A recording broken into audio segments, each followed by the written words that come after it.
Scarlett and her husband were on their way back from a visit to his parents in a distant city. Her husband, although fond of visiting, didn't get the chance to do it very often due to the distance. As they made a pit stop at a gas station, Anthony went inside to pay for gasoline, leaving Scarlett alone in the car, gazing out the window, observing raindrops trickling down the glass. Her thoughts were weighed down by a deep sadness, stemming from the realization that she and her husband had shared their lives for 27 years. Yet their relationship had recently taken a turn for the worse. Scarlett couldn't fathom the cause, as they had once shared a profound love and the ability to conquer any obstacle as a team. Suddenly something had fractured between them. She couldn't help but reminisce about the Anthony of the past, cheerful, kind, dependable, and always ready to assist. Now, before her, she saw a gloomy, solemn figure, almost unrecognizable. Perhaps, she mused, it had something to do with Anthony's job promotion. His new senior role demanded an immense amount of his time, and their family seemed to have faded into the background. Scarlett never harbored resentment because she knew Anthony had yearned for this promotion to ensure their family's comfort. Yet her heart was fraught with anxiety. Paradoxically, their increased income did not bring the happiness they had shared during Anthony's junior management days. The only source of true joy in Scarlett's life was the fact that she and Anthony had raised two wonderful daughters, Hannah and Molly. Hannah was now a college student in a different state, while Molly had ventured abroad for an internship and married, soon to become a mother herself. Besides her husband's distant demeanor, life couldn't have been better. Anthony returned to the car and, in frustration, slammed the door as they resumed their journey towards home. Scarlett once again found herself lost in her thoughts, her gaze fixed on the window. Throughout their marriage, she had been a devoted homemaker, tending to their house and her husband and raising their daughters. Anthony firmly believed she shouldn't work and provided for her entirely. However, with the worsening state of their relationship, Scarlett found herself with almost no personal income. Whenever they went shopping, it was always Anthony who footed the bill. She couldn't recall the last time she had purchased something for herself. Her closest friend, Nora, had repeatedly suggested that she should consider a part-time job, but Anthony vehemently opposed the idea. Scarlett felt that he feared losing the comfort of a well-maintained home, as her going to work might lead to a less tidy house and dinners that weren't ready every evening. She had previously proposed that he seek a part-time job so that she could manage everything, but it had always led to anger and prohibitions from Anthony. Now, spurred on by her memories and a growing sense of yearning, Scarlett decided to broach the subject once more. "Anthony, we need to talk. I understand your reservations, but I have to find a job," Scarlett calmly stated. Anthony reacted angrily. "You're bringing this up again? What's the matter with you at home? If you need money, just tell me and I'll give it to you right away." "I don't want to constantly have to ask or remind you that I also need to buy clothes, makeup, or go out with friends," Scarlett firmly replied. "I don't want everyone to say that the wife of such a successful man like me is in a low-paying job," Anthony expressed his concern. Scarlett attempted to counter, "In these times, who cares about that?"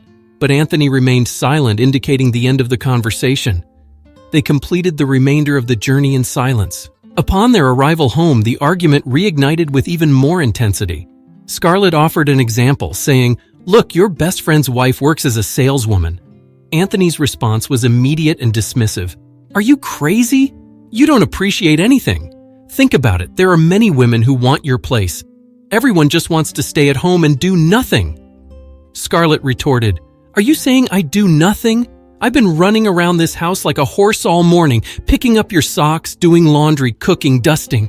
I have too much to do around the house, and I'm tired of being just a housewife. I miss socializing with people. I'm happy to go to the store because there I can talk to somebody." Anthony delivered a stern ultimatum.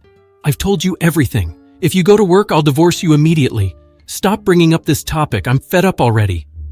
With a menacing glance, he left the dining room. Left alone, Scarlett sank into weary contemplation. Doubts plagued her regarding her husband's love for her, and whether any remnants of his former feelings remained. Their approaching wedding anniversary was a point of contention. Scarlett desired to celebrate in a restaurant, but Anthony insisted on inviting family and friends to their home, seemingly oblivious to the immense burden it placed on Scarlett, who would have to cook for a large gathering. He prioritized flaunting their home and Scarlett's hosting abilities. Scarlett acutely felt her loneliness and the longing for companionship. Her best friend Nora had moved to another city, and they rarely saw each other. Her husband showed diminished interest in her. Her children had left their home, and her only hope lay in securing a job. As the anniversary day approached, their daughters arrived to celebrate. The eldest was with her husband, and the youngest was with her boyfriend. Scarlett found solace in their company for a few days, managing to temporarily forget her loneliness.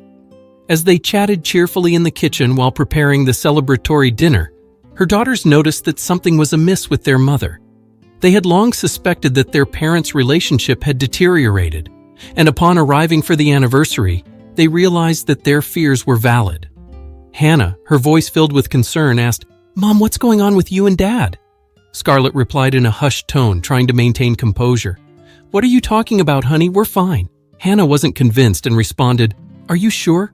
I think there's something you're not telling me. If you won't tell me, I'll talk to Daddy." Scarlett voiced her objections, but Hannah remained resolute. She was determined to confront her father about the situation, firmly believing her mother didn't deserve such mistreatment. Anthony, on the other hand, presented himself as a loving husband when his daughters were present. He constantly embraced his wife, showered her with compliments, and even surprised her with a lavish bouquet of flowers. Scarlett was initially elated, thinking that her husband had been influenced by the conversation with his daughter and that things would finally improve. However, as her daughters departed, Scarlett's happiness evaporated without a trace.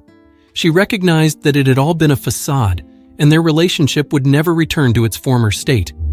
Anthony reverted to his usual demeanor, and the expression on his face offered little hope. "Why are you discussing our relationship with our daughters? Are you trying to turn them against me?" he snapped.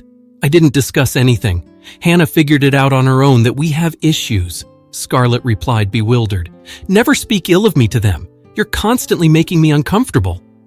Anthony was incensed. Scarlett, deeply upset, watched as Anthony abruptly rose from the sofa, slammed the door, and left the house. He returned late in the evening, and the couple, without exchanging words, retreated to their respective rooms. Scarlett couldn't sleep, her mind racing with thoughts on how to mend their relationship and continue living together. She realized that they might never fully reconcile, but the thought of divorce terrified her because it would leave her alone, with no clear plan for her future. Despite her lingering feelings for Anthony, she resolved to make one last attempt to restore some semblance of peace between them. However, her efforts were met with aggression from Anthony, who continued to distance himself, even spending less and less time at home. Scarlett felt herself sinking deeper into a pit of loneliness. One day, while shopping, she overheard a conversation between two cashiers that would dramatically alter the course of her life. One of the cashiers mentioned that an acquaintance had recently opened a new hotel downtown and was seeking housekeeping staff.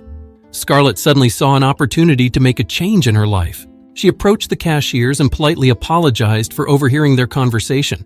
She explained that she was in search of employment and asked for the hotel manager's contact information. Graciously, they provided her with the details. Scarlett expressed her gratitude and left the store, her heart pounding. She couldn't believe she was defying her husband's wishes. To avoid unnecessary confrontations, Scarlett chose not to inform him of her intentions, even though the idea of deceit was distasteful to her. But she felt it was her only way out. To solidify her decision, she called from her car, arranging a meeting with the hotel manager the following day to discuss her potential employment. The hotel's owner, Veronica, turned out to be a compassionate woman who alleviated Scarlett's initial fears. She provided all the details about the job, the salary, and the guest etiquette. Scarlett nodded eagerly, and with a newfound sense of purpose, she embarked on her new journey. In the morning, she was filled with apprehension that her plans might be disrupted, but her interaction with her boss, Veronica, reassured her. Veronica outlined the job specifics, compensation, and guest interaction guidelines. Scarlett nodded with a sense of hope and went to work with a newfound determination. Initially, it was a challenging adjustment for Scarlett, but she managed to handle all her work and maintain the house as she had planned. Keeping her secret was relatively easy because her husband paid little attention to her and failed to notice the shifts in her behavior and mood. Meanwhile, Scarlett's spirits significantly improved. She relished life to the fullest, She enjoyed her job, received a weekly salary, and had wonderful colleagues. Several fantastic months passed in this manner, and Scarlett's husband's rude demeanor no longer affected her.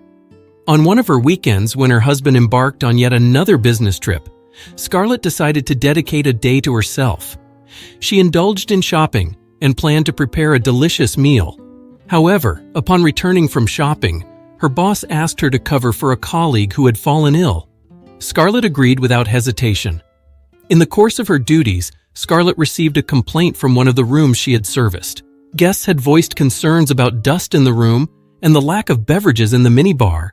Scarlett promptly set out to resolve the issues. When she entered the room, she found it empty, with only the sound of running water emanating from the bathroom. She began dusting and making the bed.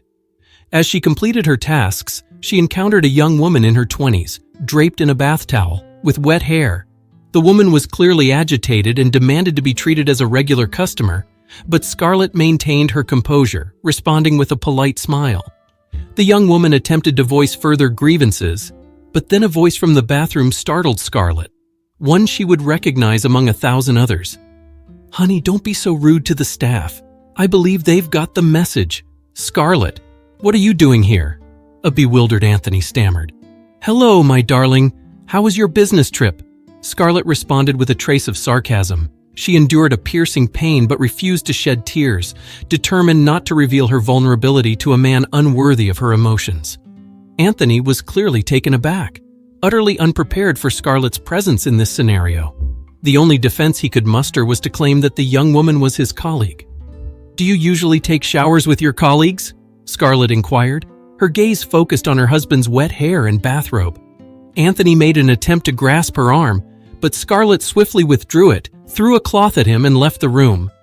The young woman, watching with annoyance, observed her lover's futile efforts to hold on to his wife. She quickly dressed, voiced her displeasure at Anthony, and exited the room. Anthony, fuming, did not attempt to pursue her, as his primary concern now was Scarlett, whose behavior had caught him off guard and left him seething. Scarlett sought refuge in her boss's office, explained the entire situation, and requested to be allowed to go home. Veronica, a tactful and empathetic woman, granted Scarlett's request and gave her a few days off. Upon returning home, Scarlett found herself embroiled in a heated argument with Anthony. He expressed deep dissatisfaction that his wife had so cleverly deceived him and acted against his wishes. In turn, Scarlett, her anger simmering beneath her calm exterior, confronted her husband about his infidelity, specifically with a woman younger than their own daughter. Finally, Scarlett spoke with unwavering determination. "Anthony, we're getting a divorce." "Who needs you? Don't make me laugh. You'll stay alone and beg me to come back," Anthony yelled angrily. "I'll be fine, you'll see." Anthony, his anger somewhat subsided, attempted to appeal to Scarlett's reason. He even promised to work on improving their relationship, still not fully comprehending that his wife was resolute about leaving him. He nearly pleaded with Scarlett, assuring her that he didn't want anyone but her. But Scarlett remained resolute. In due course, the couple went through with their divorce. They swapped the house they had once built together, hoping it would become a warm family haven, and Scarlett acquired her own separate apartment. Anthony made occasional attempts to reconcile with his ex-wife, but Scarlett couldn't bear the sight of him, let alone engage in conversation. He eventually realized that he would never find a better woman, but by then it was too late. Scarlett would sometimes confide her concerns to her friend Nora over the phone. Nora, who had relocated to another city several years prior, consistently offered her support, and eventually had an inspired idea. In her city, Nora unexpectedly crossed paths with their former classmate, David, who had recently gone through a divorce. She felt that Scarlett and David should reconnect, as they had been close friends during their youth before their paths diverged. Nora invited Scarlett to come for a visit while she was on vacation, and Scarlett agreed. Nora ensured Scarlett had a lively stay, arranging a meeting between Scarlett and David. At first, Scarlett didn't immediately recognize this charming and upbeat person as her childhood friend. However, they quickly rekindled their connection, and Scarlett couldn't help but notice that David had aged gracefully both in appearance and soul. It didn't take long for Scarlett and David to realize they were strongly drawn to each other. Back in their youth, David had been in love with Scarlett, and had considered revealing his feelings, but upon learning of her impending marriage, he chose to withdraw from her life. Now, a quarter of a century later, he had a new opportunity to win the heart of this enchanting woman. Scarlett initially hesitated to reciprocate David's affections. After a brief visit, she left but couldn't stop thinking about him. She felt a mix of sorrow for not having stayed with David and shame for moving on so swiftly from her divorce, driven by the fear of judgment from her daughters and friends. Yet her daughters were supportive, advising her not to be overly concerned about the opinions of others and to simply pursue happiness. David, on the other hand, was unwavering in his pursuit. He visited Scarlett to persuade her to give their relationship a chance, and Scarlett couldn't resist. She never regretted her decision. She felt cherished once more and reciprocated David's affection. Soon they decided to marry, inviting only their closest loved ones to the wedding. Scarlett was delighted to have found a man with whom she was ready to journey through life together.